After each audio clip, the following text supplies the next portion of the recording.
Welcome to the 28th Massachusetts Company B. Help our channel by liking, subscribing, and follow us on Instagram for more great content. Looking for an authentic unit on the East Coast? Hit us up. Today we're going to go over different types of cleaning supplies needed for basic maintenance. Note that these supplies are mostly for 58 caliber weapons, and you'll likely need different accessories for a 69 caliber. First, we'll go over the supplies I take to the field, then the supplies I use at home. For supplies I use in the field at a reenactment, first you'll need some sort of carrying case. I like to use a small poke sack. For my sharps, I'll use a metal tin like this. It comes down to personal preference. For cleaning, I will always have some rags with me, and I find it easier just to carry them in a separate poke sack. I'll also have some modern gun cleaning patches, all good for wiping down the weapon and cleaning out the barrel. Next, you'll need a weapons wrench. This one is for a Springfield. I found that based on the manufacturer of the wrench and the weapon, sometimes you need to file down the thickness and or the width of the screwdriver portion, especially for the cleanout screw on the Springfield. This is a Lorenz cleaning tool, which is kind of cool. This is the way they store everything. You can see that the cloth goes there, and this end goes in the end of the ramrod. It's actually kind of cool the way they did it, something a little different. This is a worm. This is one way I use cotton swatches, but you can obviously just use a jag as well. But I prefer the worm, and I'll explain why later.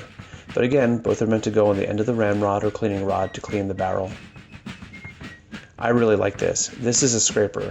This goes on the end of a ramrod and goes to the bottom of the barrel to scrape the carbon off. Some people say that it doesn't do a good job, but I think it's fine. However, I really like it for when the ramrod gets stuck in the barrel. You put this on the end of the ramrod if it has threads, and you hold on to it and you can pull it out. This is fantastic for getting those stuck ramrods out because grabbing onto a slippery ramrod with sweaty hands is probably not going to work out. At reenactments, not for live fires, I use drilled out nipples. So this is a 5/64 inch drill bit, and I'll use it to scrape the carbon buildup out of the hole. It's a fantastic thing to have. This is a percussion cap tin, and this is where I keep my extra nipples. These things have a way of disappearing, and I think everybody's been at a reenactment where somebody loses a nipple while cleaning. One trick I've learned is to bring a strong magnet. Why? Because it helps keep all the small metal pieces together, especially the tiny ones that are easy to lose. It's also great for finding drop parts in the grass. I keep all my cleaning supplies in a poke sack instead of in my cartridge box. Why? If you're on the move, in a hoot and shoot, or it's late at night, opening the envelope of your cartridge box is pretty easy, but getting it closed and properly slotted again can be a pain. In the dark or during a fast movement, it's just easier to grab this from my haversack. I know exactly where it is and what it feels like, so I can reach in, pull it out, and take out what I need without fumbling around. These are tampions. They're not really cleaning supplies, more of a maintenance item. I use them sparingly, and there are a couple of reasons for that. First, safety. If you've got a loaded weapon and somebody puts one of these on and forgets, that tampion effectively becomes a projectile. If you're an NCO or officer, make sure anyone using one of these, especially someone new, removes it before using the weapon again. Second, moisture always finds its way into the barrel. If you store your weapon with a tampion on, it'll trap that moisture and the barrel will rust badly over time. So definitely don't use these for long-term storage. So when do I use them? If it's pouring rain and I'm carrying my weapon with the muzzle up because somebody forgot to secure arms, I'll use a tampion to keep the water from running straight down the barrel. Or if I have to leave my rifle leaning up against a trench or on the ground, I'll cap it to keep the dirt out, especially if the weapon's loaded. Dirt can act like buckshot if it gets in there. This one's for an Enfield and this one's for a Springfield. Again, I use them, but carefully and only when it makes sense. And that's generally what I bring to the field. Next, we're going to talk about cleaning the barrel itself as a transition into what I have at home. So when I'm in the field, it depends on what weapon I have. If I have my sharps, it doesn't come with a ramrod, so I'll use this. It's got a female end here. And what I'll do is I'll take one of these brushes, wrap this piece of fabric around it, drop the leather down the barrel, and pull it through to clean it out. For your weapons, it really depends on what kind of ramrod you have.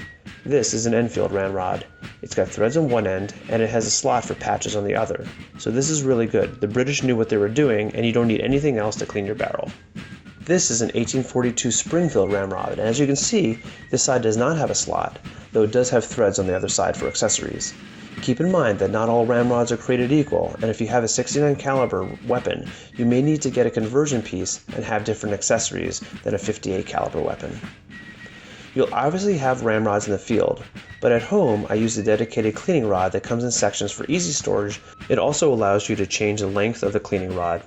It also has a knob at the end, which makes it easy to turn, and again it's got the threads on the end for cleaning accessories.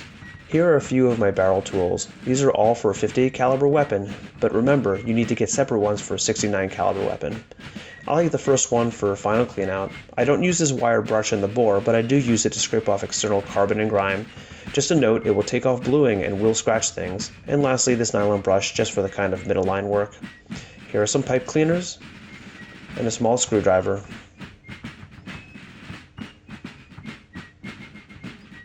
Here's a nipple pick. And then I'll use any of the other tools I have in my workshop. Lastly, here are some patches. There are a bunch of different types of patches you can buy. I like these thicker ones that are kind of perforated, but you can also get the very thin ones as well.